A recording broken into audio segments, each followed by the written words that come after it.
When the blood of those who should have protected me stained my own hands, I understood that life isn't the beautiful romance they tell us about, but a succession of brutal moments that test how much we can endure before breaking or transforming into something we never imagined becoming.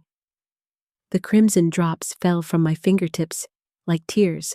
I could no longer shed, each one a silent testimony to the monster I had become, or perhaps to the woman I had always been, buried beneath years of fear and submission. In that moment, standing in our kitchen as the desert wind howled through the cracks in our wooden walls, I knew there would be no going back. The line between victim and executioner had been crossed, and my mother and I stood on the far side of innocence, forever changed. My name is Mary Jo Sanders, though most folks in Prescott know me simply as Grandma Mary from the town square.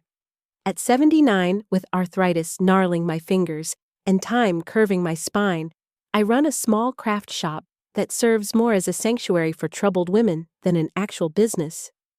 But this story, this blood-soaked confession I've carried for decades, begins long before these gray hairs and weathered hands, in a time when the Arizona desert seemed infinite and hope felt as scarce as rain. I was born in 1946 in a tin-roofed shack where the wind sang lullabies through gaps in the wood, and scorpions shared our beds on summer nights. The house squatted like a wounded animal in the vast emptiness of rural Arizona, so far from civilization that we measured distance not in miles, but in the endurance of our faith that the outside world still existed. My father, Joseph Sanders. Joe the Tracker, to everyone who knew him, possessed the kind of wisdom that comes not from books, but from bleeding alongside the land. He could smell rain 3 days before it fell, coax water from stones, and heal a dying calf with nothing but wild herbs and whispered prayers. Colonel Harrison, who owned half the county and most of our hopes, kept my father as his sharecropper, trading half our harvest for the privilege of working ourselves to bone and sinew under the merciless sun.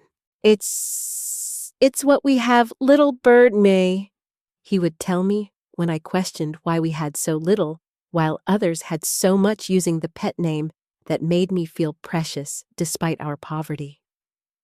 A man's worth isn't measured in what he owns, but in how he tends what's been entrusted to him.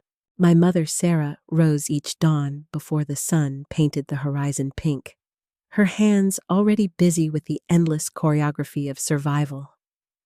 She moved through our cramped quarters like a dancer who knew every step by heart, lighting the wood stove, grinding corn for tortillas, hauling water from the well that my father had dug with his own bleeding hands.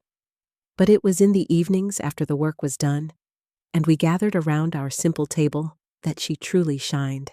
"Knowledge is the only thing they can't take from you," she would say, teaching me letters by candlelight, showing me which desert plants could heal and which could kill. Remember that, Mary Jo. When everything else fails, what you carry in your head will save you. My 3 brothers filled our small world with different energies. Peter, just 2 years older than me, inherited our father's quiet strength and watchful eyes.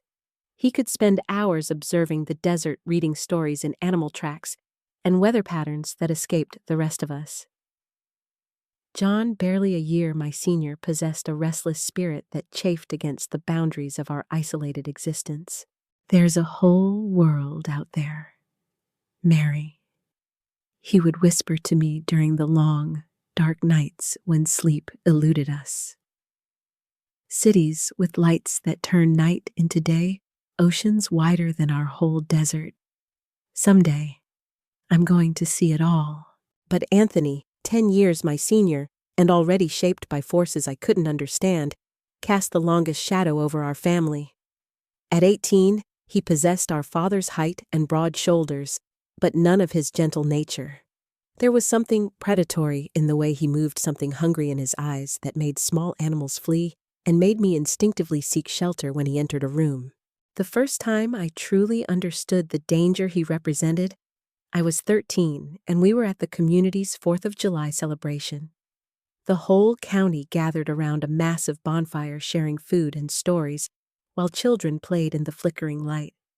I noticed Anthony watching Mary Beth Johnson, the minister's daughter, with an intensity that made my skin crawl. "Mary, stay with me," Mary Beth whispered, her young face pale in the firelight. "I don't like the way he's looking at me."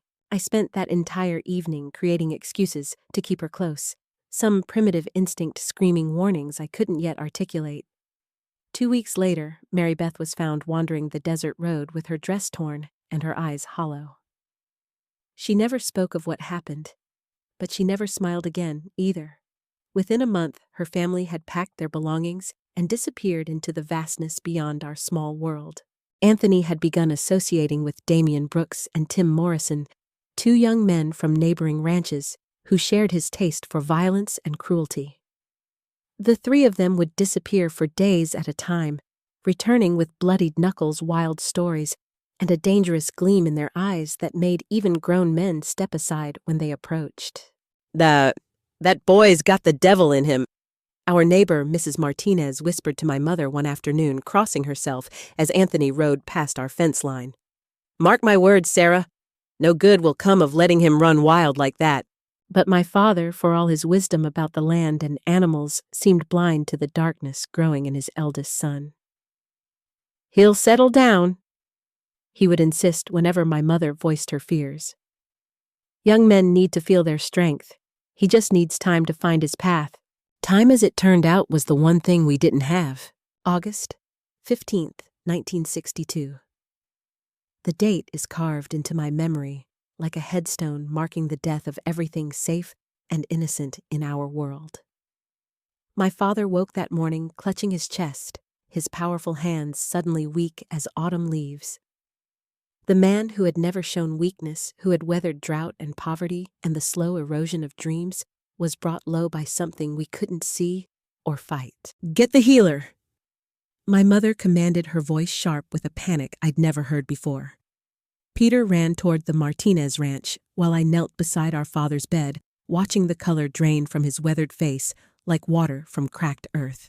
By the time old Miguel arrived with his bag of herbs and prayers, my father had already begun his journey to whatever waited beyond the desert's edge. His last words were whispered to my mother, so soft I had to strain to hear them. "Protect them, Sarah, especially Mary Jo. The storm is coming." The wake began that same evening, as was our custom.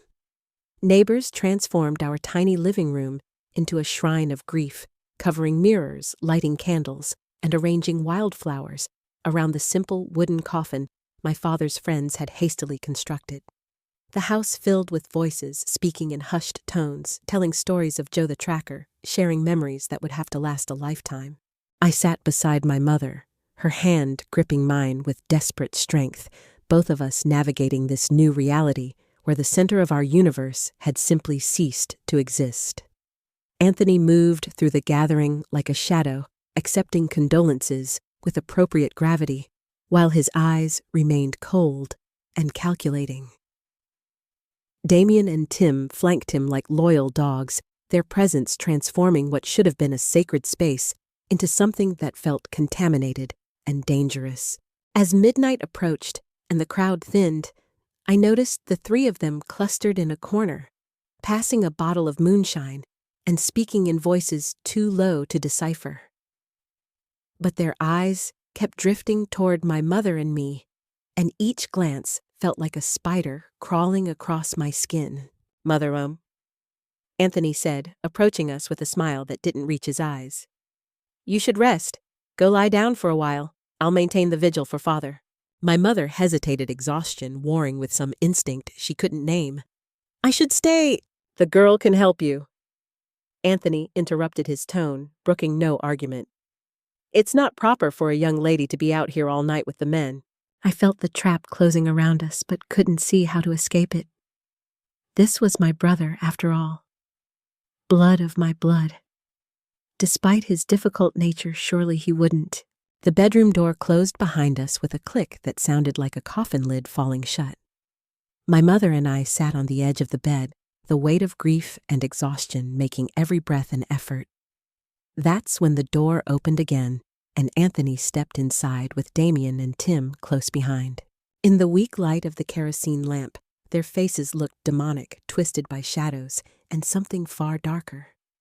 Anthony's smile had transformed into something predatory and terrible. "What are you doing?" my mother demanded, rising to her feet with the dignity she maintained, even in her devastation. I'm the man of this house now," Anthony said, his voice carrying a new authority that chilled me to the bone. "And there are certain privileges that come with that responsibility." "Get out!" My mother's voice cracked like a whip.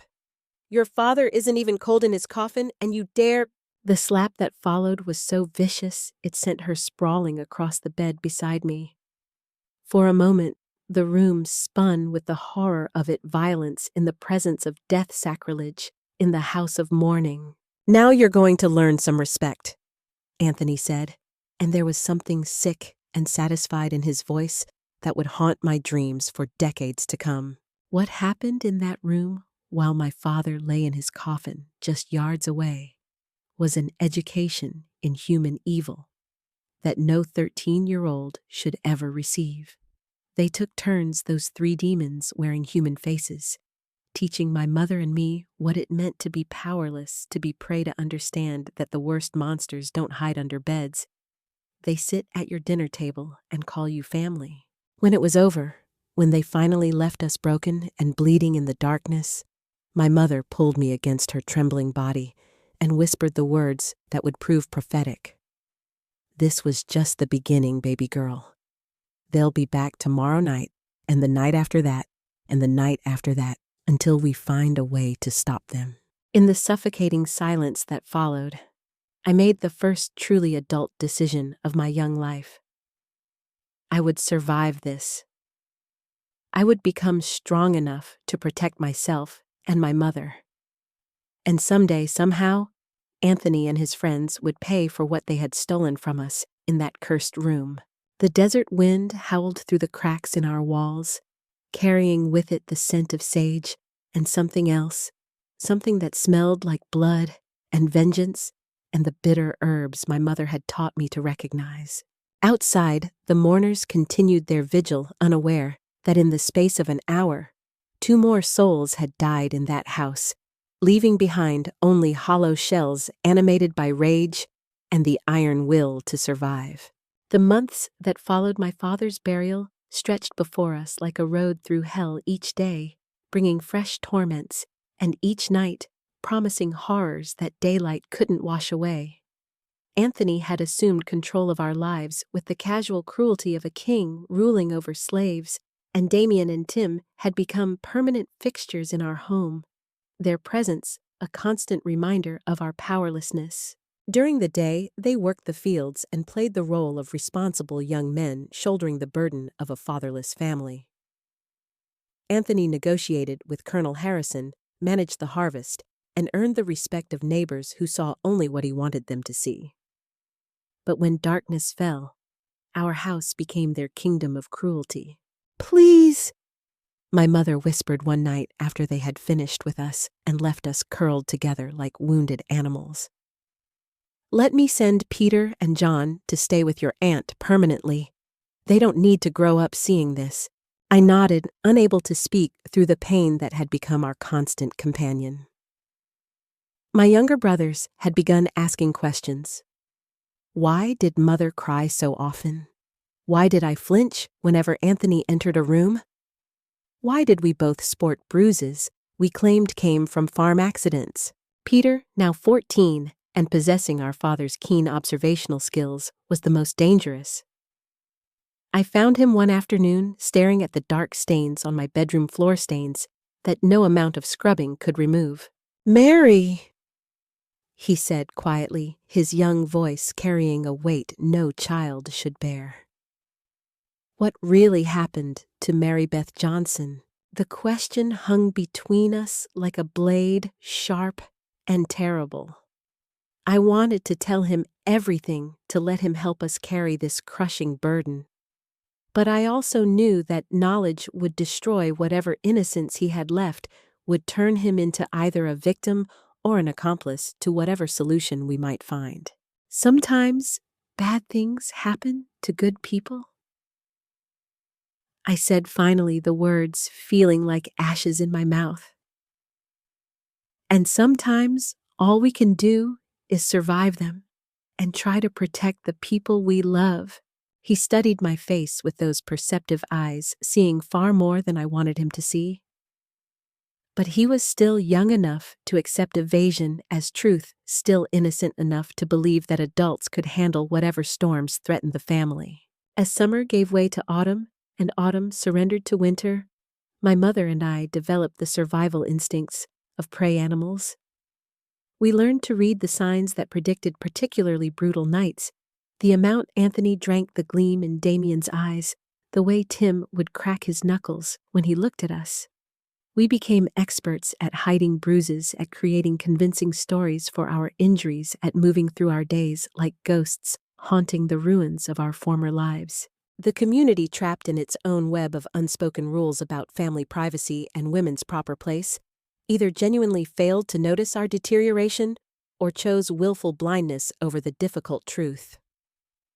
Mrs. Martinez would sometimes look at us with concern, but cultural barriers and ingrained assumptions about a woman's duty to suffer in silence kept her from asking the questions that might have saved us years of torment. In the old country, she told my mother one afternoon as they worked side by side preparing food for a church social, the women had ways of dealing with men who forgot their proper place, herbs that could teach lessons, accidents that weren't quite accidents. Sometimes the old ways are the best ways. My mother's hands stilled over the beans she was sorting, and I saw something flicker in her eyes, the first spark of real hope I'd seen since my father died. That night, after Anthony and his cronies had finished their entertainment and passed out drunk in the living room, my mother and I sat in the kitchen speaking in whispers that wouldn't wake the dead or the demons. "I've been thinking about what Mrs. Martinez said," she murmured, her fingers absently tracing the purple bruises on her wrists. "About the old ways." I looked at her, really looked at her, and saw not the broken woman who had replaced my strong, capable mother, but someone new, someone harder, someone who had been forged in the fires of suffering and emerged with edges sharp enough to cut. "What are you thinking?" I asked, though some part of me already knew. "I'm thinking," she said slowly, "that your grandmother didn't teach me about poisonous plants so I could avoid them. She taught me so I would recognize them when I needed them." The words hung between us like a bridge we could either cross or burn, a line we could either step over or spend the rest of our lives cowering behind. Outside, the desert wind carried the scent of sage and creosote and something else, something that smelled like hope, seasoned with the promise of violence. "The jimson weed grows thick near the old well." I whispered, my voice so low it was barely audible even to myself. "Grandmother always said 3 leaves would make a man sick, 5 would make him sorry, and 10 would make him quiet forever." My mother finished, and there was no fear in her voice anymore, only a terrible, beautiful certainty. We sat in silence for a long time after that, 2 women who had been pushed beyond their breaking point, contemplating a solution that would either save us or damn us. But damnation, I realized, might be preferable to the hell we were already living. When we finally spoke again, it was to begin planning our deliverance with the careful precision of generals plotting a campaign. Every detail mattered. Every variable had to be controlled. There would be no second chances, no opportunity for mercy or hesitation. "The 4th of July celebration is next week," my mother said. "They'll drink heavy that night, come home demanding food. It would be the perfect time." I nodded, my heart beating with a rhythm I'd never felt before. Not fear, not desperation, but something darker and more powerful. For the first time since my father died, I felt like a hunter, rather than hunted a woman with agency, rather than a victim awaiting her fate. The transformation had begun, though we wouldn't understand the full scope of what we were becoming until we stood over the still forms of our tormentors, our hands stained with the blood of justice served cold and final. July 4th, 1964. The date burned itself into my memory not as a celebration of independence, but as the night my mother and I declared our own brutal revolution. The community celebration was in full swing, families gathered around massive bonfires, children running wild with sparklers, and the men sampling various homemade spirits with the dedication of scholars pursuing higher learning. Anthony, Damien, and Tim had left early that morning with the swagger of men who owned the world and everyone in it. "Have our dinner ready when we get back," Anthony commanded, his breath already reeking of whiskey, though the sun had barely cleared the horizon. "And make sure it's something special. We'll be hungry." They would indeed be hungry, I thought, as the door slammed behind them. Hungry enough to eat whatever was placed before them without question, too drunk to notice any subtle alterations to familiar flavors, too arrogant to imagine that their victims might have developed teeth and claws. My mother sent Peter and John to stay with the Martinez family for the celebration, ostensibly so they could enjoy the fireworks and community games. In reality, we needed them far away from what was about to unfold. "Are you certain about this?"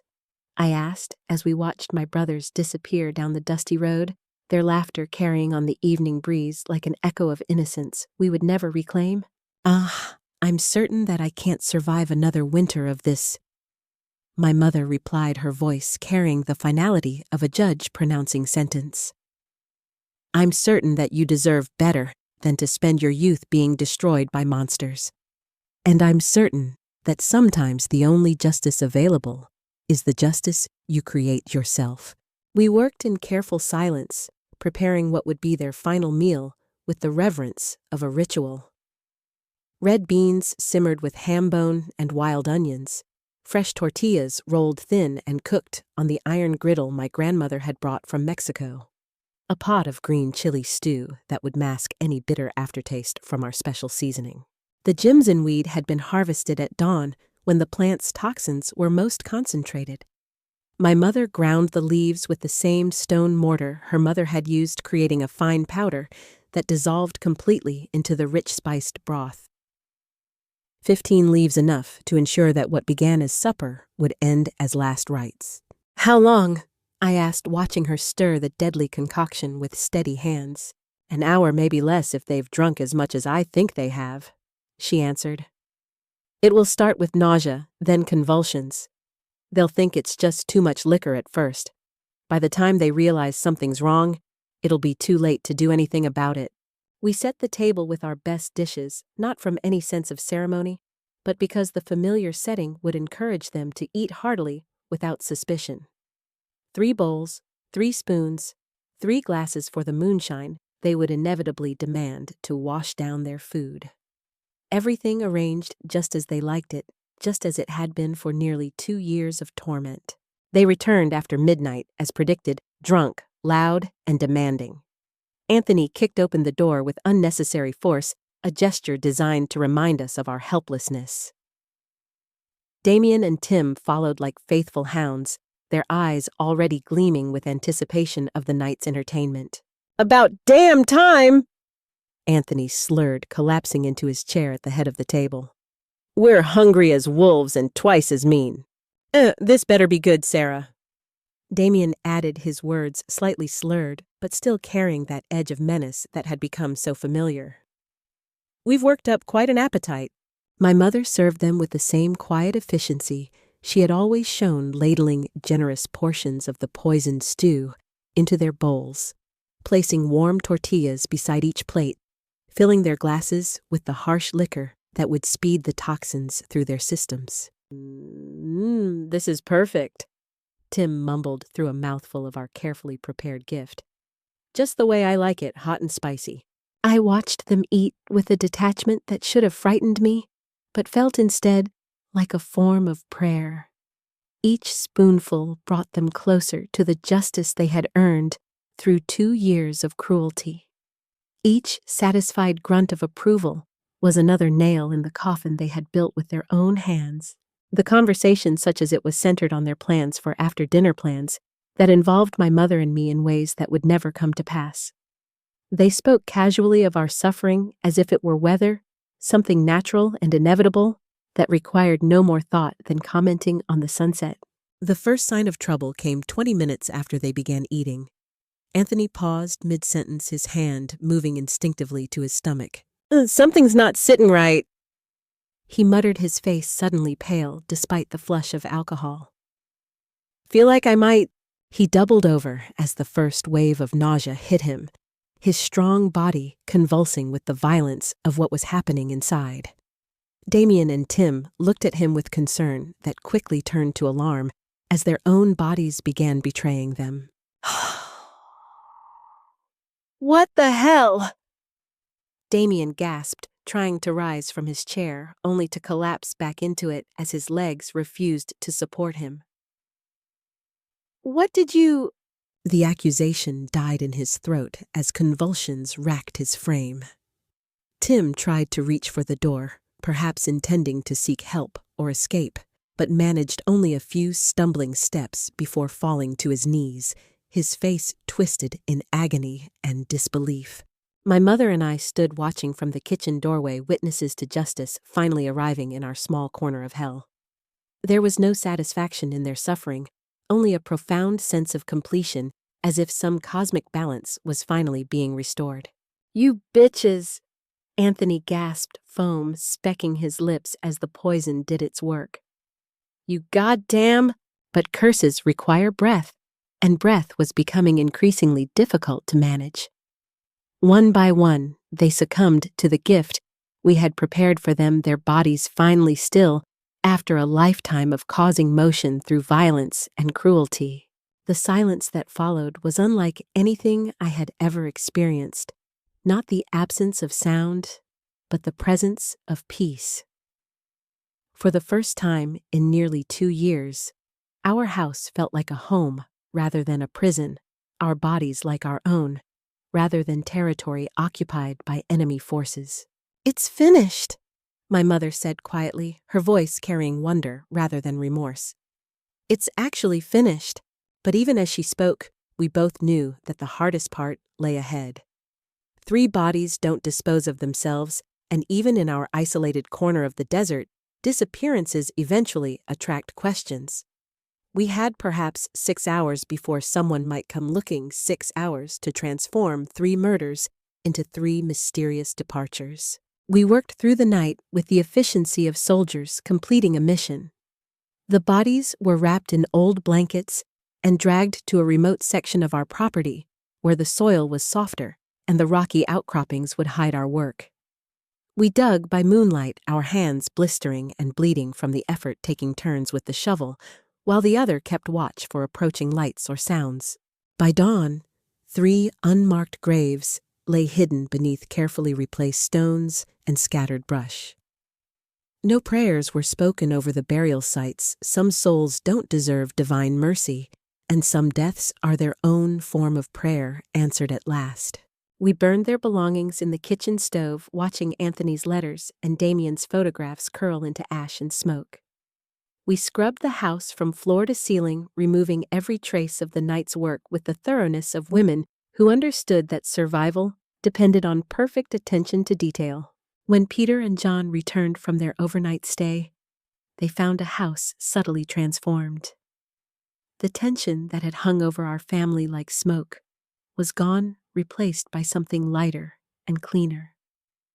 Their questions about Anthony's absence were met with the story we had prepared. He and his friends had received an offer of work in California and left immediately to claim it before someone else could. He didn't even say goodbye, Peter noted, and I heard something in his voice that might have been relief. Anthony never was one for sentiment, my mother replied, and there was truth in that statement, though not the truth our young sons would understand for many years to come. As the summer days passed, and no word came from the 3 missing men, neighbors began to accept their departure as fact. Young men left for the cities all the time in those days, chasing dreams or running from disappointments. That 3 friends would leave together seemed not only plausible, but predictable. My mother and I never spoke directly about what we had done, never acknowledged the graves hidden on our property or the justice we had served with our own hands. But something fundamental had changed between us. We had become partners in a secret so profound it bound us more tightly than blood ever could. We had crossed the line between victim and survivor, between helpless and empowered. We had learned that sometimes the only way to stop a monster is to become something more dangerous than the monster itself.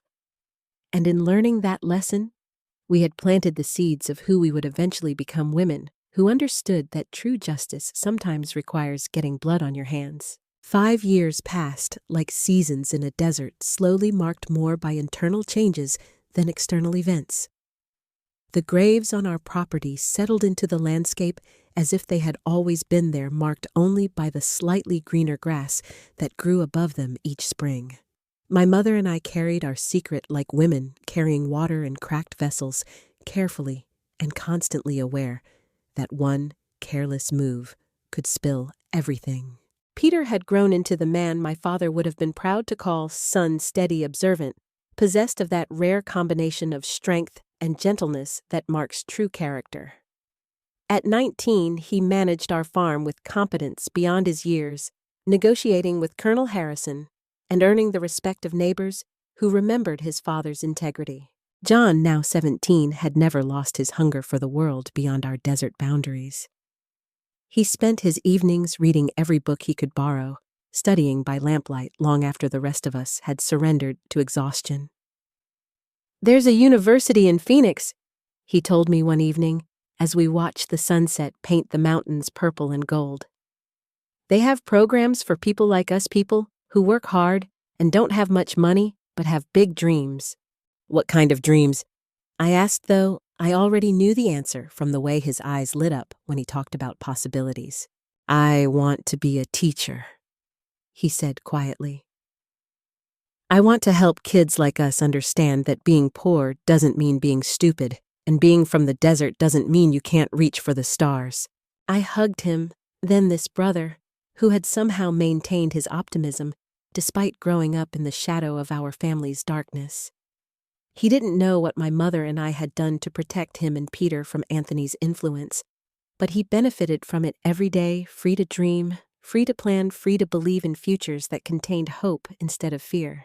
But secrets, like buried bodies, have a way of working their way to the surface when you least expect them. It was Mrs. Martinez who brought the first real threat to our carefully constructed peace. She appeared at our door on a sweltering afternoon in late summer, her weathered face creased with concern, and something that looked uncomfortably like suspicion. "Sarah," she said without preamble, "there are men in town asking questions about the boys." My mother's hands stilled on the beans she was sorting, and I felt the familiar chill of fear run down my spine like ice water. "What kind of questions?" she asked, her voice carefully neutral. "About where they went when they left, whether anyone's heard from them?" Mrs. Martinez stepped closer, lowering her voice to a whisper. "They're relatives, they say. Damien's uncle and cousin from Texas. They seem to think something happened to the boys." After Mrs. Martinez left, my mother and I sat in our kitchen as we had so many times before, planning how to handle a threat that could destroy everything we had built since that night of reckoning. But this time felt different, heavier, more dangerous. Concerned neighbors were one thing. Determined relatives asking pointed questions were quite another. "We've handled 5 years of curiosity," my mother said, but I could hear the uncertainty beneath her confident words. "We can handle this too." The next morning, we walked into town to confront whatever awaited us at Henderson's General Store. The 2 men waiting there looked exactly like what they claimed to be working-class relatives, concerned about family members who had vanished without a trace. Jerome Smith, Damien's uncle, was a big man with calloused hands and eyes that missed nothing. His son Jesse possessed the same build and the same suspicious nature, along with a resemblance to Damien that made my stomach clench with remembered fear. "Mrs. Sanders," Jerome said, rising from the bench where he'd been sitting. "Thank you for coming to talk with us.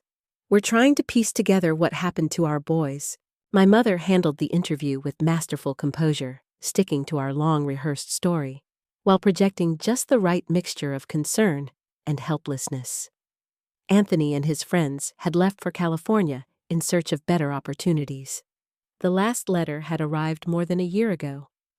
Yes, it was unusual for Anthony not to write, but young men often forgot family obligations when pursuing their fortunes. Funny thing about that, Jesse said, his eyes fixed on my mother's face. We got a letter from Damien last spring. Said he was homesick thinking about coming back for a visit, but he never showed up. The ground shifted beneath my feet. A letter. How could there be a letter from a man who had been dead for 5 years? I managed to keep my expression neutral, but inside, alarm bells were ringing with deafening intensity. That's very strange, my mother replied smoothly. Perhaps he changed his mind or found work that prevented him from traveling. Perhaps, Jerome said, but his tone suggested he found that explanation less than satisfying. Or perhaps someone else has been writing letters trying to cover up what really happened to 3 young men who disappeared without a trace. The accusation hung in the air, like gun smoke, acrid and dangerous. For a long moment, no one spoke. Then my mother drew herself up to her full height, projecting the dignity of a woman wrongly accused. "Mr. Smith," she said coldly, "if you're suggesting that my family had something to do with your nephew's disappearance, I think you should speak more carefully. We're simple farm people who've done nothing but work hard and mind our own business." Jerome's eyes narrowed, but he stepped back slightly. "I'm not suggesting anything, ma'am. Just trying to understand why 3 healthy young men would vanish like morning mist." The conversation ended with polite but strained farewells, and my mother and I walked home in tense silence. Only when we were safely behind our own doors did she allow her composure to crack slightly. "The letter troubles me," she admitted. "Either someone knows what happened and is playing games with us, or there's something about that night we didn't understand." That evening, as we prepared dinner and waited for Peter and John to return from their work in the far pasture, I found myself studying every shadow, every sound, every movement outside our windows. The safety we had built through years of careful silence suddenly felt fragile, like a house of cards waiting for the slightest breeze to bring it tumbling down. "What if they don't believe us?" I asked my mother as we sat in the gathering dusk. "What if they keep pushing, keep asking questions?" She was quiet for a long time, her hands working automatically with the mending in her lap. When she finally spoke, her voice carried the same steel it had held on that night 5 years ago. "Then we'll handle it the same way we handled Anthony and his friends," she said simply. "We've learned that sometimes the only way to protect what matters is to eliminate what threatens it." The words should have horrified me, but instead, they brought a strange sense of comfort. We had proven to ourselves that we were capable of doing whatever was necessary to survive and protect our family. If that lesson needed to be repeated, well, the desert was vast and patient, capable of swallowing as many secrets as we needed to bury. But even as I took comfort in our proven capabilities, part of me hoped it wouldn't come to that. We had paid a heavy price for our first taste of justice, carrying the weight of 3 deaths and the constant fear of discovery. The thought of adding more blood to our hands was wearisome rather than frightening, not because we couldn't do it, but because we were tired of being the kind of people who had to. That night, I lay awake listening to the desert wind and wondering how long we could continue to outrun our past before it finally caught up with us. The graves in our backyard held more than bodies, they held the seeds of a future. None of us could have imagined a destiny that would unfold in ways we never expected. The knock came on a Saturday evening in October, soft and hesitant, rather than the aggressive pounding we had trained ourselves to expect. Peter answered the door as always, but his sharp intake of breath told me immediately that something was wrong, terribly, impossibly wrong. "Mother," he called, his voice tight with confusion. "You need to see this." I followed my mother to the door, my heart already racing with premonitions of disaster. Nothing could have prepared me for what waited on our threshold. Tim Morrison stood there, leaning heavily on a makeshift crutch, his face scarred and aged far beyond his years. The man I had helped bury 5 years ago was unmistakably alive, breathing, and staring at us with eyes that held far too much knowledge. The world tilted sideways. My vision blurred at the edges, and I had to grab the doorframe to keep from collapsing. This was impossible. I had seen his lifeless body, had helped drag it to that remote grave, had thrown dirt over his still form and planted sage to mark the spot.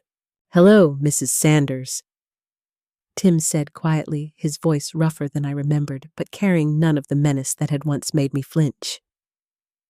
"Mary, I suppose you're surprised to see me." My mother recovered her composure faster than I did, though I could see the shock in the slight tremor of her hands. "Tim," she said carefully, "we thought you were in California with Anthony and Damien." "Anthony and Damien are dead," he said simply. "You know that. You killed them, and you tried to kill me too." Peter and John, who had been hovering nearby with the curiosity of young men encountering an old friend, suddenly went very still. I could feel their attention sharpening their minds, working to process this impossible conversation. "Boys," my mother said without taking her eyes off Tim, "go help Mrs. Martinez with her evening chores."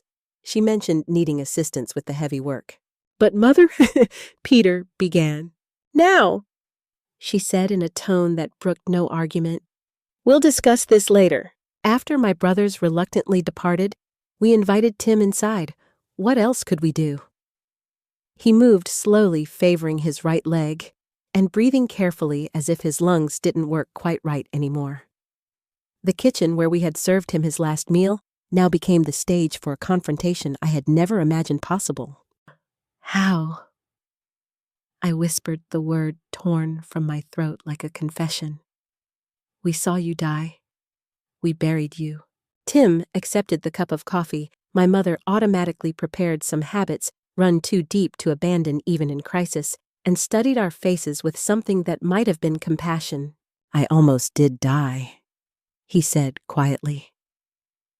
"The Jimson weed nearly finished what you started. But apparently, I ate less than Anthony and Damien, or my body processed the poison differently. When you buried me, there was still a spark of life left, weak as a candle flame in a hurricane." He took a sip of coffee, grimacing slightly, as if swallowing was still difficult. "A hunting party found me 3 days later, half dead and mostly buried. They dug me out thinking they'd found someone caught in a landslide. Took me to a doctor in Flagstaff who managed to pull me back from whatever door I'd been knocking on." The enormity of it hit me like a physical blow. For 5 years, we had lived with the certainty of our actions and their consequences. To learn that one of our victims had survived, had been walking around knowing exactly what we had done, was like discovering that the ground beneath our feet was actually quicksand. "Why didn't you expose us?"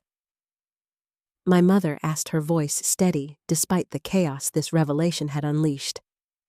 "Why wait 5 years to confront us?"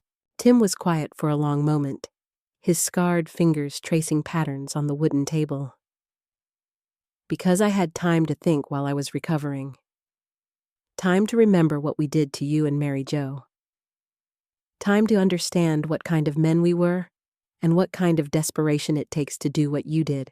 He looked up at us, and in his eyes, I saw something I had never expected to see from him: remorse. "We were animals," he said simply. "Worse than animals, because animals don't torture for pleasure.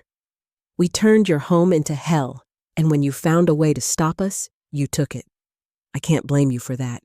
The silence that followed was heavy with years of fear and guilt, and the strange relief that comes from finally speaking unspeakable truths. Outside, the desert wind stirred the dust and carried the scent of sage and secrets finally coming to light. "What do you want?" I asked, surprising myself with the steadiness of my voice. "Why are you here?" "To tell you that your secret is safe," Tim said. Jerome and Jesse Smith have been asking questions getting close to the truth. I've been writing letters pretending to be Damien, keeping them satisfied that their boy is alive and well somewhere far from here. But they're persistent, and eventually they might figure out that the letters are fake. He reached into his jacket pocket and pulled out a small stack of papers, copies of the letters he had been forging, creating a fiction of Damien's continued existence to protect the women who had tried to kill him. "I came back to tell you that I'll handle them," he continued.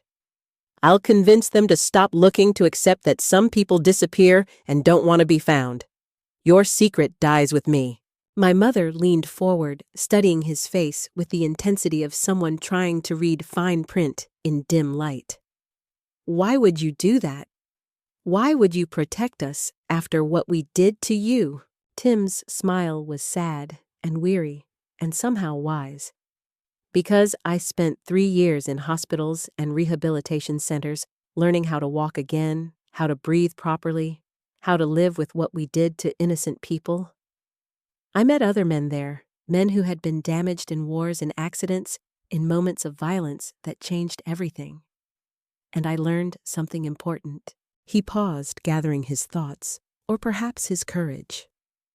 "I learned that the only way to heal from being a monster is to spend the rest of your life trying to undo the damage you caused. I can't bring back Anthony and Damien, and honestly, I wouldn't if I could. But I can make sure that the women who stopped us don't pay any more than they already have." The tears came then unexpectedly and unstoppably. 5 years of carrying guilt and fear, and the weight of necessary violence suddenly poured out of me in great, shuddering sobs. My mother's arms came around me, and for the first time since my father died, I felt truly safe in my own home. "There's something else," Tim said when my tears had subsided.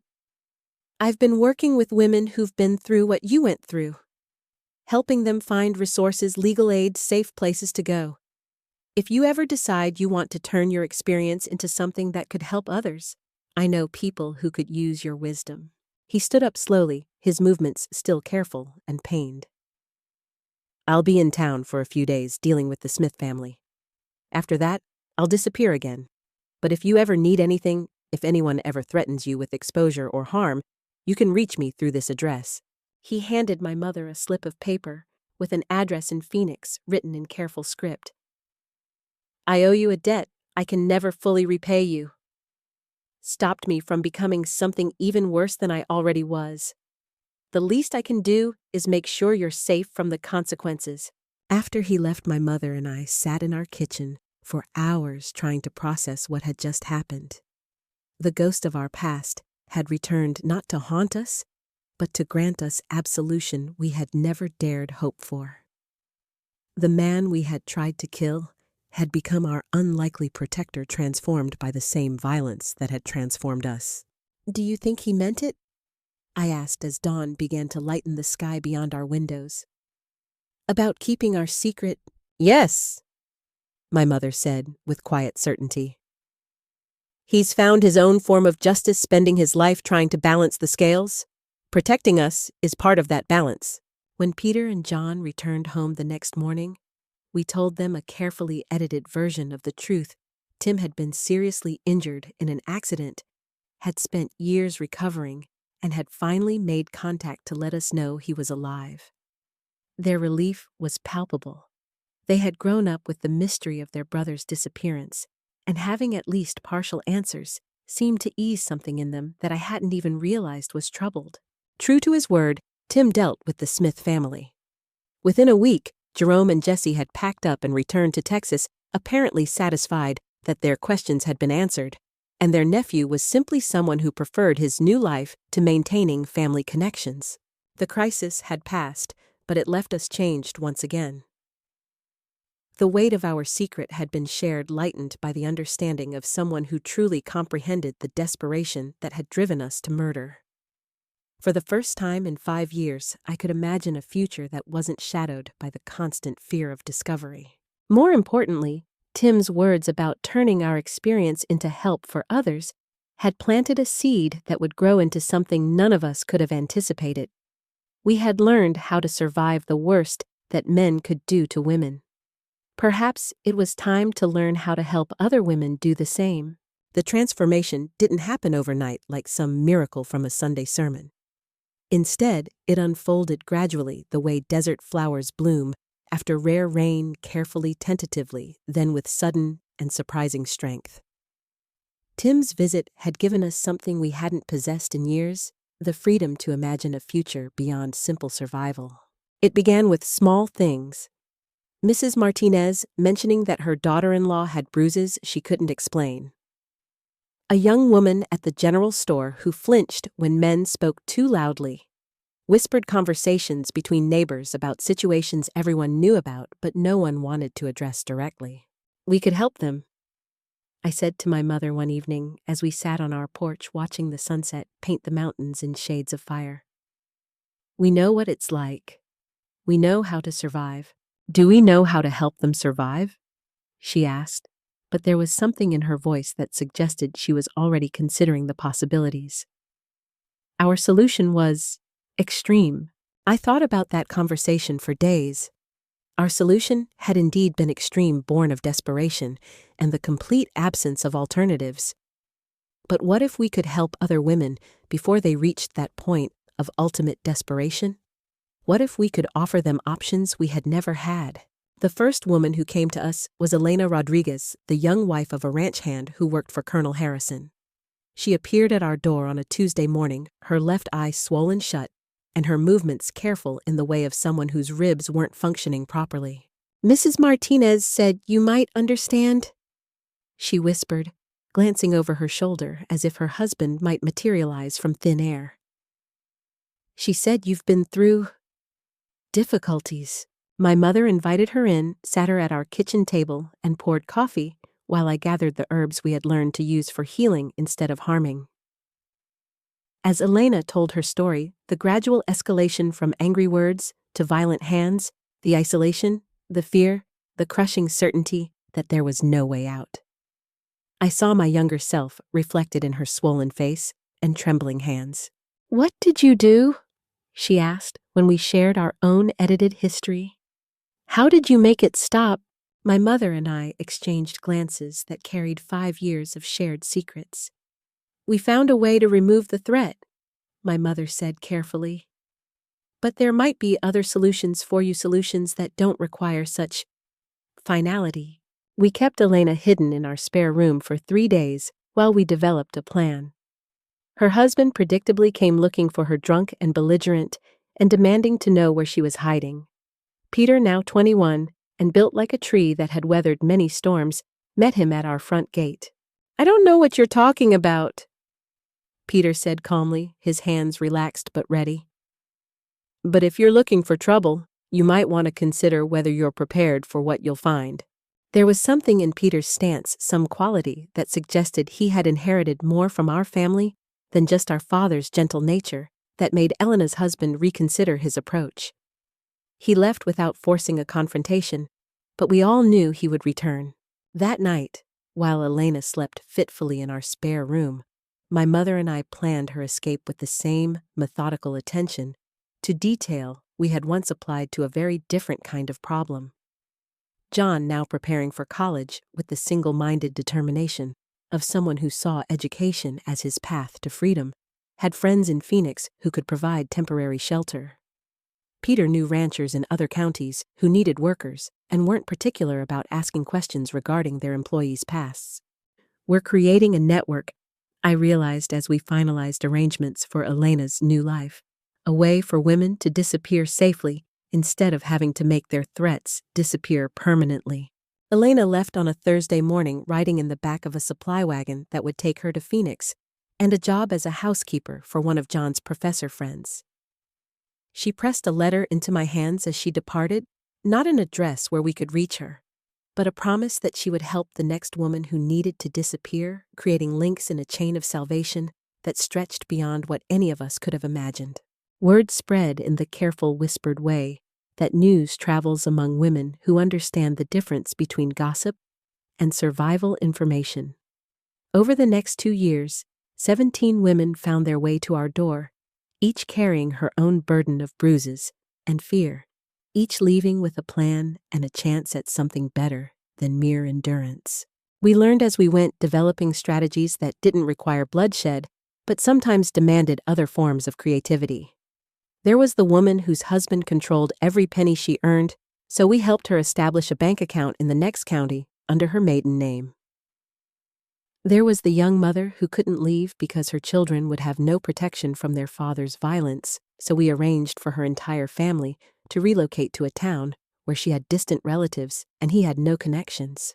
And there was Margaret Thompson, whose situation was so similar to what ours had been that my mother and I spent hours debating whether to share our more extreme solution. Margaret's father-in-law had moved in after his son died in a farm accident, and he had decided that his daughter-in-law and teenage granddaughter were now his property to use as he saw fit.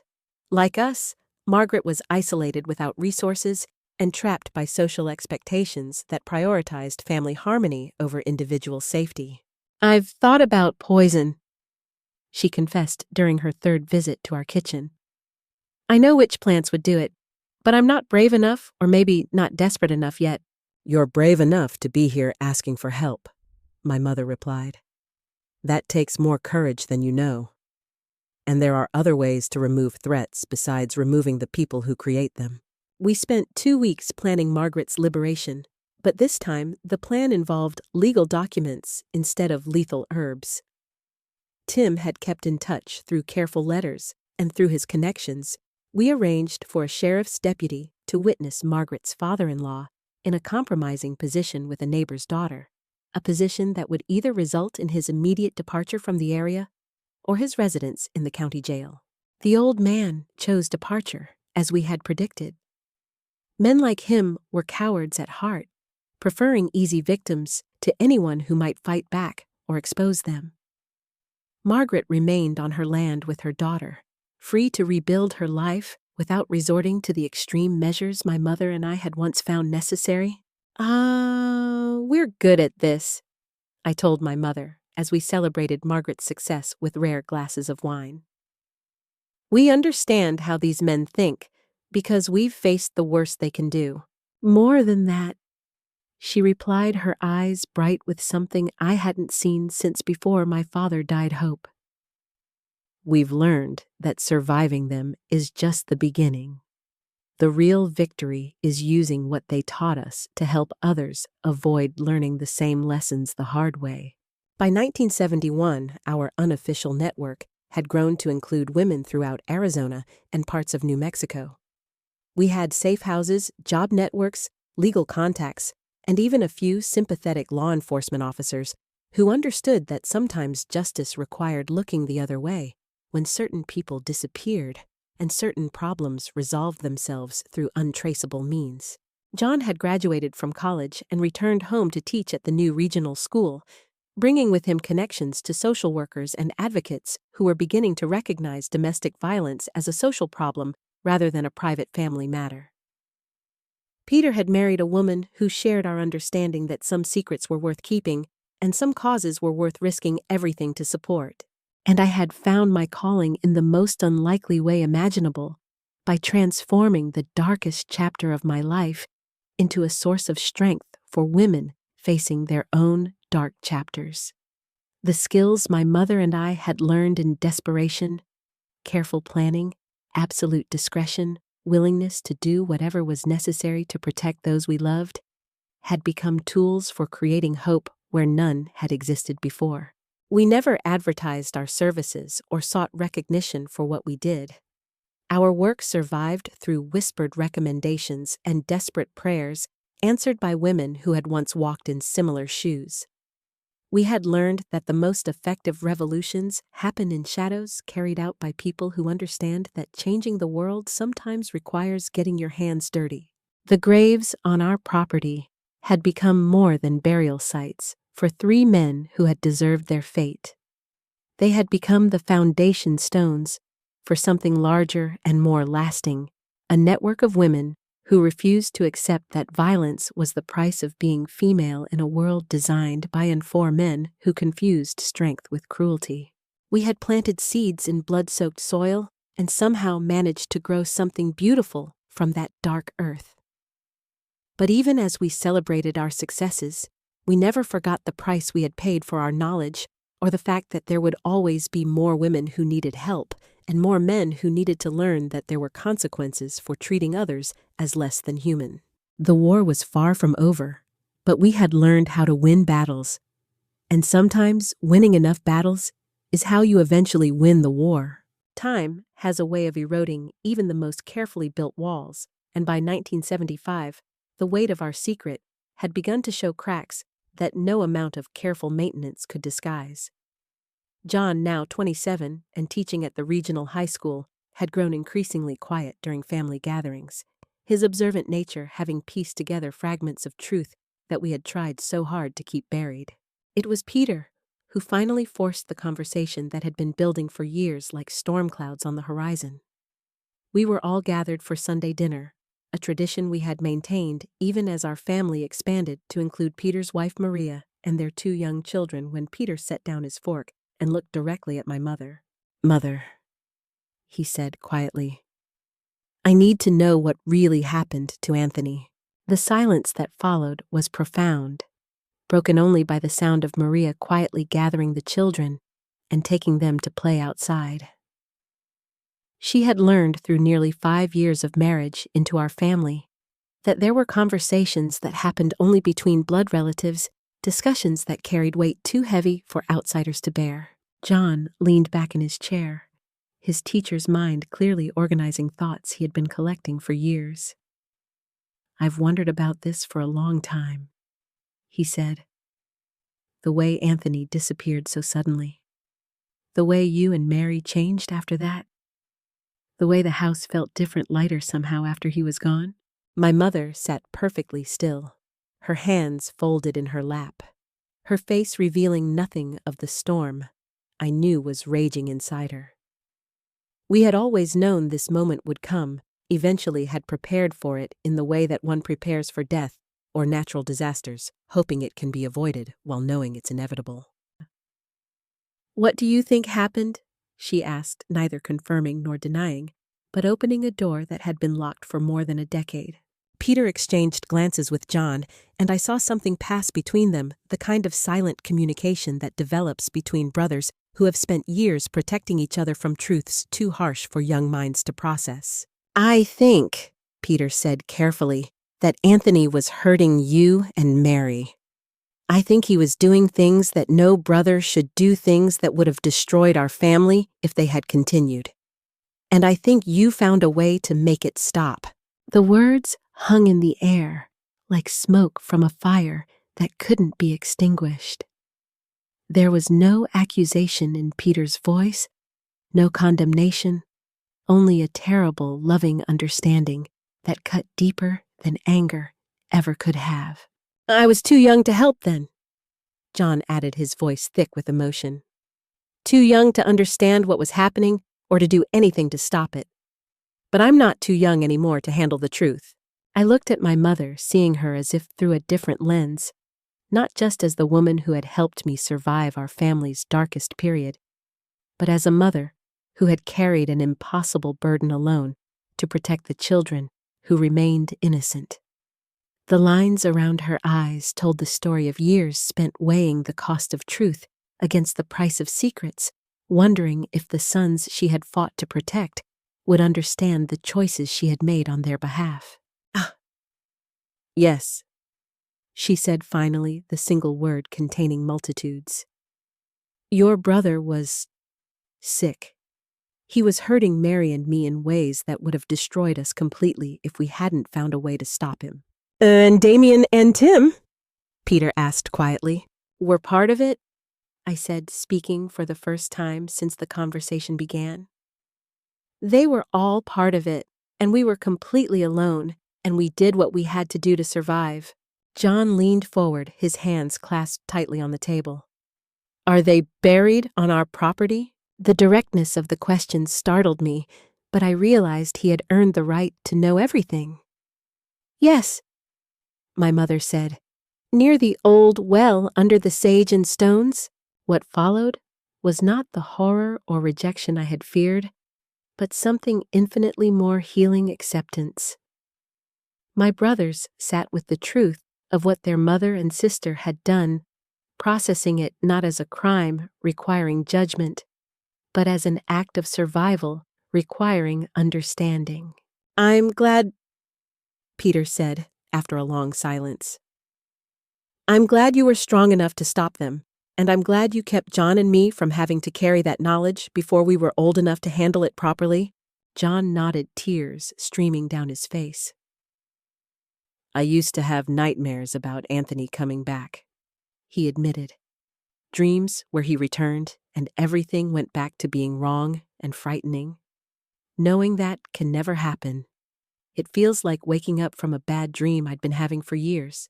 Over the weeks that followed, we had many more conversations, careful, thorough discussions about the choices we had made, the prices we had paid, and the work we had been doing to help other women escape similar situations. Peter and John became unofficial partners in our network, providing muscle when intimidation was needed, and connections when legitimate escape routes had to be arranged. "You've built something incredible," John told me one evening as we walked through the area that had once been our family's private graveyard, but had become in a strange way consecrated ground, where justice had taken root and grown into something resembling hope. "You've turned the worst thing that ever happened to you into the best thing that could happen to dozens of other women." "Oh, we learned that surviving isn't enough," I replied, breathing in the desert air that no longer carried the weight of terrible secrets.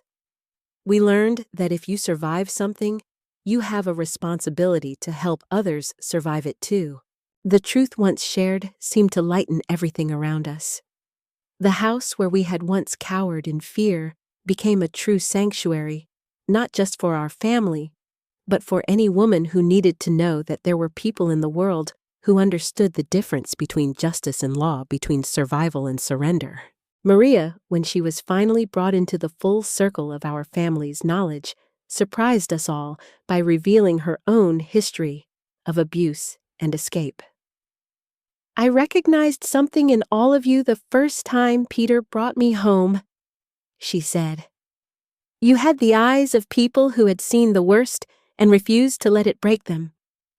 I knew I was safe here in a way I had never been safe anywhere else." By 1976, our network had evolved into something approaching a formal organization.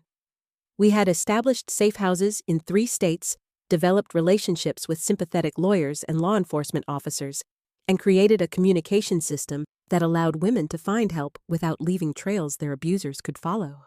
But more importantly, we had learned that secrets shared carefully become strengths, and burdens carried collectively become manageable. The truth of what my mother and I had done in that desperate night so many years ago had become the foundation stone for something larger than either of us could have imagined. A movement that acknowledged that sometimes the only justice available is the justice you create yourself, and sometimes the only protection you can count on is the protection you provide for each other. The graves under the sage still held their silent occupants, but they no longer held our consciences captive.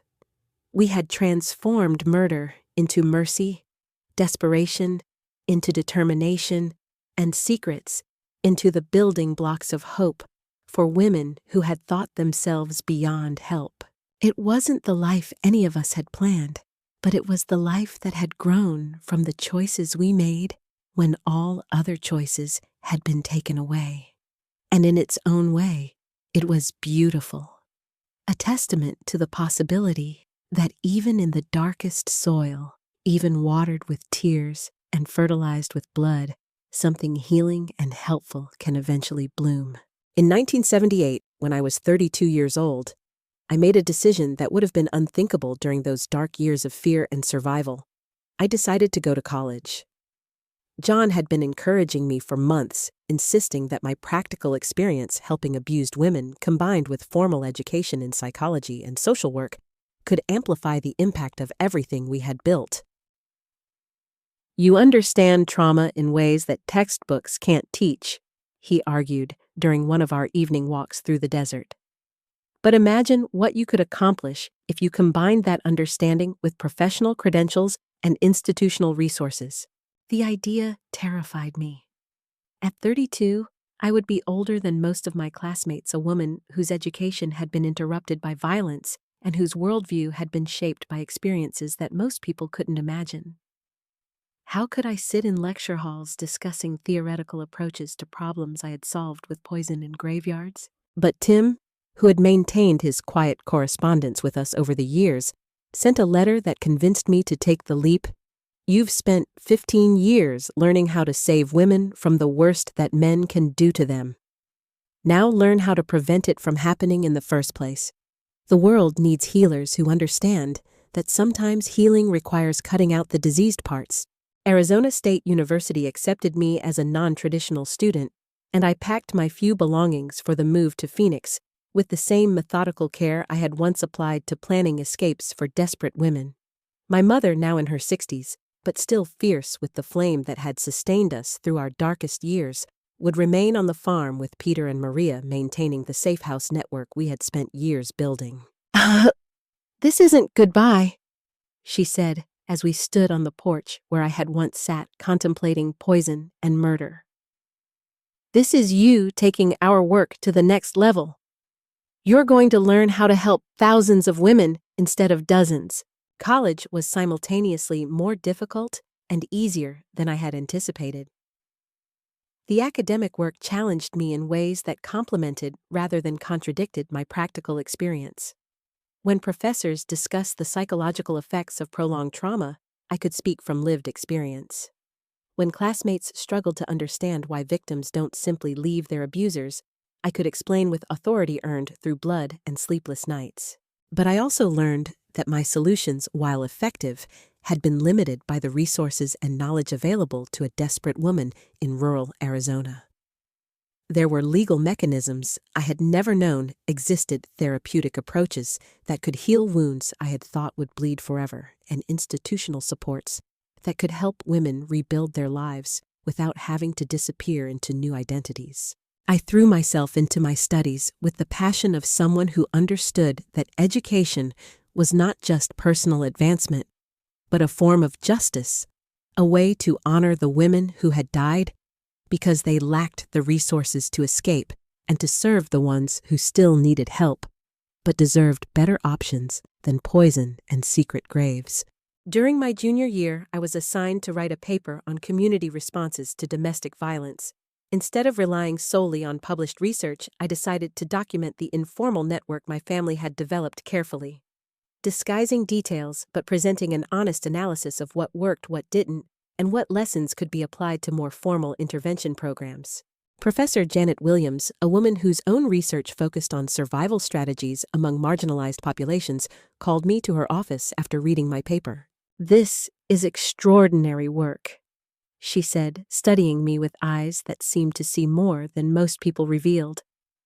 "The network you describe, it's more sophisticated and effective than most formal programs. How long have you been studying these issues?" "About 20 years, I replied, technically truthful, even if incomplete. "I've had a lot of personal interest in the subject." Professor Williams became my mentor and eventually my thesis advisor. Under her guidance, I developed research proposals that would allow me to study and document the kind of grassroots support networks that had saved my life and the lives of dozens of other women.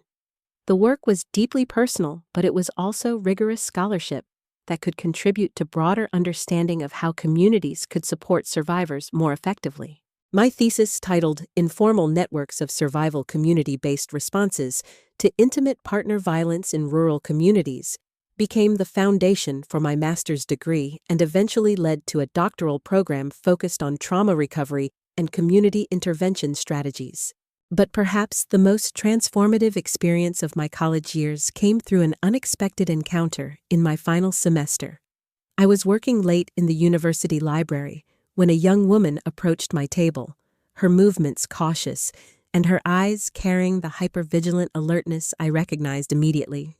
"Excuse me," she said quietly, but I heard you talking in Professor Williams' class about helping women in dangerous situations. I was wondering, do you know anyone who might be able to help someone like that?" Her name was Jennifer, and her story was heartbreakingly familiar. Controlling boyfriend, escalating violence, isolation from friends and family, and the crushing sense that there was no way out. But unlike the women who had found their way to our rural safe house, Jennifer had resources. She was educated, had her own income, and lived in a city with domestic violence services. What she lacked was the kind of practical, experienced guidance that came from people who truly understood the mechanics of escape and survival. The counselors at the Women's Center meant well, but they had learned about domestic violence from textbooks rather than enduring it personally. "I need someone who knows what it's really like," she said, tears streaming down her face. "Someone who understands that leaving is more complicated than just walking out the door." I spent the next 3 weeks helping Jennifer develop and execute an escape plan that drew on everything my mother and I had learned over the years. We arranged for safe storage of important documents, identified multiple exit routes and backup plans, and developed communication protocols that would allow her to seek help without alerting her abuser to her intentions. Unlike our earlier interventions, this one didn't require poison or secret graves. Jennifer was able to escape through legal means with institutional support and without having to disappear completely from her previous life. But the planning process was identical to what we had done for dozens of women, careful, methodical, and focused on controlling as many variables as possible while preparing for the inevitable, unexpected complications. "You saved my life," Jennifer told me months later when she called to report that she was safe enrolled in graduate school in another state and finally able to sleep through the night without fear. Not just by helping me get away, but by understanding that getting away required strategy, not just courage. That experience crystallized something I had been sensing throughout my college years. The combination of formal education and lived experience created a kind of expertise that was rare and valuable. I could speak the language of social workers and policymakers, but I could also provide the practical wisdom that came from having actually survived what they studied theoretically. When I graduated with my master's degree in 1982, I had job offers from several agencies and organizations. But the opportunity that most excited me came from an unexpected source. The state of Arizona was developing a new training program for law enforcement officers, social workers, and healthcare providers who worked with domestic violence survivors. They needed someone who could bridge the gap between academic theory and practical reality. "We want someone who can teach our staff not just what the research says, but what really works when someone's life depends on getting it right," the program director told me during my interview. "Your combination of formal education and practical experience is exactly what we're looking for." I accepted the position, seeing it as an opportunity to scale up the work my family had been doing for years. Instead of helping women one at a time through our informal network, I could train professionals who would help hundreds or thousands of women throughout their careers. But even as I prepared to begin this new chapter of my life, I never forgot where my expertise came from, or the price that had been paid for the knowledge I was now able to share with others.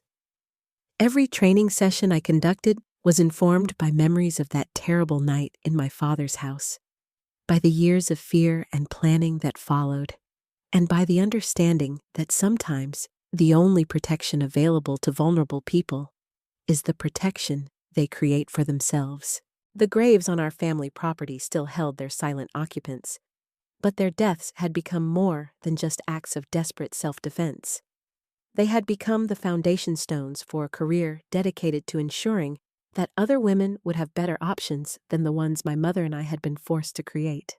Justice, I had learned, wasn't always about punishment. Sometimes it was about transformation, taking the worst thing that had ever happened to you and finding ways to prevent it from happening to someone else. And sometimes the most powerful form of healing was helping others heal, sharing the strength that had been forged in the fires of survival. The phone call came on a Wednesday morning in November 1995, 33 years after that terrible night that had changed everything. I was in my office at the Arizona Coalition Against Domestic Violence reviewing training materials for a conference on rural intervention strategies when my secretary informed me that someone named Tim Morrison was asking to speak with me. My heart stopped. Tim and I had maintained sporadic correspondence over the years, but he had never called directly. I picked up the phone with the same mixture of anticipation and dread that had characterized so many of our previous encounters. Mary. His voice was older, more gravelly than I remembered, but still carrying that note of careful consideration that had marked his transformation from destroyer to protector. I hope this isn't a bad time. There's something I need to tell you, and it seemed like the kind of conversation that required hearing each other's voices. Of course, I said, settling back in my chair and preparing for whatever revelation was about to unfold. What's on your mind? I'm dying, he said simply. Cancer. The doctors say I have maybe 6 months, probably less. And before I go, I wanted to make sure you knew what your family's actions set in motion. The words hung in the air between us, carrying weight that went far beyond the simple fact of mortality. This was the man who had survived our attempt to kill him, who had used that survival to transform his life and protect our secrets. His death would close a circle that had been opened more than 3 decades earlier. Tell me, I said quietly. Over the next hour, Tim shared the story of his life since that night when he had crawled out of a grave we thought would be his final resting place. He had spent years in physical rehabilitation, learning to walk properly again, regaining the lung function that had been compromised by the poison. But the more profound rehabilitation had been psychological and spiritual. Surviving what you did to me was like being struck by lightning, he said. It changed every cell in my body, every thought in my head. I couldn't go back to being the man who had helped Anthony and Damien terrorize you and your mother. That man had died in that grave, even if his body had somehow managed to crawl out. He told me about the women's shelter he had helped establish in Nevada, funded largely by his own construction business that he had built from nothing after his recovery. He told me about the men's accountability groups he had facilitated, helping other men confront their own capacity for violence and choose different paths. He told me about the 23 women whose lives had been saved directly through his intervention and the countless others who had benefited from the programs he had helped create. None of that would have happened if you and your mother hadn't tried to kill me, he said, and there was wonder in his voice rather than bitterness. Your poison became my salvation. Your attempt at justice became my path to redemption. I found myself crying not from sadness, but from a complex mixture of grief and gratitude, and something that might have been called completion. The man we had tried to murder had become in some ways our greatest success story, proof that even the worst people could change if they were forced to confront the full consequences of their actions. There's something else, Tim continued. I've established a foundation. It's designed to support women who are doing the kind of work you've been doing, grassroots organizing training professionals, developing community resources. I've named you as the primary advisor for grant selections. The irony was almost overwhelming. The man I had helped poison would continue supporting my work even after his death, ensuring that the lessons learned from our terrible encounter would benefit women for generations to come. Why, I asked, though I suspected I already knew the answer. Because you and your mother taught me the most important lesson anyone can learn, he replied. You taught me that actions have consequences, that violence creates more violence unless someone chooses to break the cycle. You could have used what happened to you as an excuse to become bitter and hard. Instead, you used it as motivation to help others avoid the same fate. Tim died 4 months later on a spring morning when the desert was showing its first green shoots of new life. I flew to Nevada for his funeral, a small service attended mostly by women whose lives he had helped save and men whose violence he had helped heal. The eulogies painted a picture of a man who had spent the last 30 years of his life paying a debt he felt he owed to the universe for the cruelty of his youth. At the reception following the service, I found myself in conversation with Janet Carlson, the director of the women's shelter Tim had helped establish. "He talked about you often," she said, studying me with curious eyes. "He said you and your family had given him a second chance at life, though he was always vague about the details. I got the impression there was more to the story than he was comfortable sharing." "There always is," I replied, thinking of the graves that still lay hidden under sage and stone on our family property. The important thing is what he did with that second chance. The Tim Morrison Foundation became a significant force in funding innovative approaches to domestic violence prevention and survivor support. Over the next decade, it provided grants totaling more than $2 million to programs throughout the Southwest, many of them based on the kind of community-based networks that my family had pioneered out of necessity and desperation. In 2000, I received an award from the National Coalition Against Domestic Violence for my contributions to the field. Standing at the podium, looking out at an audience of social workers, advocates, and survivors, I thought about the long, strange journey that had brought me to that moment. 38 years ago, I said in my acceptance speech, my mother and I learned that sometimes the only justice available is the justice you create yourself. We learned that survival requires more than endurance, it requires transformation. And we learned that the most powerful form of healing is helping others heal. I didn't mention the poison, or the graves, or the man who had crawled out of his own burial site to become an unexpected ally. Those details belonged to our family's private history, locked away with other secrets that served no purpose beyond their telling. But the essence of the story, the possibility of transformation, the power of survival, the responsibility that comes with overcoming the worst that life can offer, that was worth sharing. After my retirement from formal social work in 2010, I returned to Prescott and reopened our old Safe House network, now operating under the auspices of the Tim Morrison Foundation, and staffed by professionals trained in modern best practices. But the heart of the work remained the same, offering hope to women who thought they were beyond help, providing practical assistance to those trapped by violence and fear, and demonstrating that survival was possible, even when it seemed impossible. My mother died peacefully in 2012 at the age of 91, surrounded by the family she had fought so hard to protect. In her final weeks, she often spoke about my father, wondering aloud if he would approve of the women we had become and the choices we had made. "He would be proud," I told her during one of our last conversations. "He taught us to protect what matters, to stand up for what's right, and to never give up when people we love are in danger. Everything we did came from lessons he taught us." She squeezed my hand with fingers that were still strong despite her age. "I hope so, baby girl. I hope the good we did outweighs the bad we had to do to survive."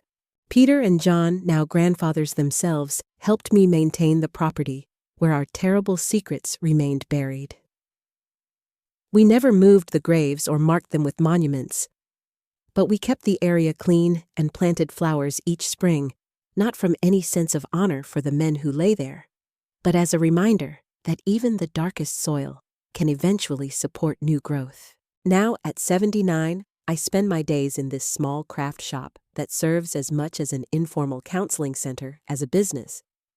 Women still find their way to me, not as often as in the old days, thank goodness, since formal resources are more widely available, but often enough to remind me that the need for understanding and support will never completely disappear. The story I've told you today is one I've carried for more than 6 decades, sharing pieces of it with selected people at appropriate times, but never the whole truth until now. I'm sharing it now not for shock value or sympathy, but because I believe there are lessons in it that might help someone else facing seemingly impossible choices. I learned that survival sometimes requires doing things you never thought you were capable of doing. I learned that justice isn't always delivered by courts and law enforcement, that sometimes the only protection available is the protection you create yourself. And I learned that the most powerful form of redemption is using your worst experiences to prevent others from having to endure the same suffering. The blood on my hands has long since washed away, but the stain it left on my soul was transformed into something useful, a permanent reminder of what human beings are capable of, both in their capacity for cruelty and in their power to survive and overcome even the most terrible circumstances. Those 3 graves on our property hold more than bodies. They hold the remnants of the girl I used to be, innocent, helpless, dependent on others for protection. What rose from that burial ground was a woman who understood that sometimes you have to become dangerous in order to keep yourself safe, and that sometimes the most loving thing you can do is ensure that the people who threaten your family never get the chance to hurt anyone again.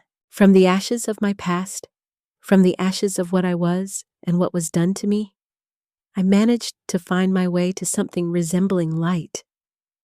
Not innocence that was lost forever on that terrible night when I was 13 years old, but wisdom earned through suffering and strength forged in fires that should have consumed me entirely. If my story can help even one person understand that survival is possible, that transformation is achievable, and that the worst things that happen to us don't have to define who we become, then the blood on my hands will have served a purpose beyond the justice it delivered on that long ago July night. The desert wind still sings through the cracks in these old walls, but it no longer carries the scent of fear and desperation. Now it smells of sage and hope and the endless possibility of healing, even in the harshest landscapes, even when the soil has been watered with tears and fertilized with blood. This is my story, all of it, the beautiful and the terrible, intertwined like the roots of desert plants that grow strong by finding water in the most unlikely places. It's a story of violence and survival, of desperation and transformation, of the price we sometimes pay for justice and the unexpected ways that justice can bloom in even the darkest corners of human experience. I hope it helps someone somewhere to understand that no matter how dark your current circumstances might be, there is always the possibility of dawn. Not the same dawn you might have chosen, not the innocent sunrise of a life untouched by trauma and violence, but a harder, more beautiful dawn that comes only to those who have survived the longest nights and learned to find their own light in the darkness. That's the gift my mother and I gave each other on that terrible night so long ago, not just survival, but the possibility of transformation. Not just escape from our tormentors, but the foundation for lives dedicated to ensuring that other women would have better options than poison and secret graves. The blood has washed clean from my hands, but the wisdom it purchased remains. And in the end, perhaps that's all any of us can hope for, to transform our worst experiences into gifts we can offer others, to plant flowers in the soil that once held only graves, and to find ways to turn pain into purpose and survival into service.